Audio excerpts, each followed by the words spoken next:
ఇది chemist at play AHA body lotion. దీంట్లో niacinamide, shea butter, natural AHAs and ceramides ఉంటాయి.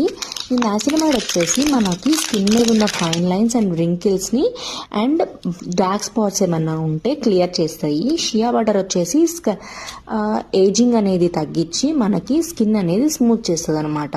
దీంట్లో AHA వచ్చేసి డెడ్ స్కిన్ కానీ అండ్ ట్యానింగ్ కానీ రిమూవ్ చేస్తుంది. అండ్ సెరమైడ్స్ వచ్చేసి మాయిశ్చర్ లూజ్ అవ్వకుండా చూసుకొని స్కిన్ బ్యారియర్ అనేది స్ట్రెంగ్తన్ చేస్తుంది అనమాట. అండ్ మన బాడీని ఎక్కువ ఎక్స్ఫోలియేట్ చేసి డెడ్ స్కిన్ అనేది ప్రివెంట్ చేస్తుంది. ఇది చాలా లైట్ వెయిట్ ఉంది అండ్ స్మెల్ కూడా కోకో బటర్ స్మెల్ వస్తుంది, చాలా బాగుంది. దీంట్లో స్కిన్ సూతింగ్ ఇంగ్రీడియంట్స్ ఉండటం వల్ల ఇరిటేషన్ అనేది రాదు. ఇది alcohol free, silicon, mineral and petroleum free అనమాట, పారాబెన్ ఫ్రీ కూడా.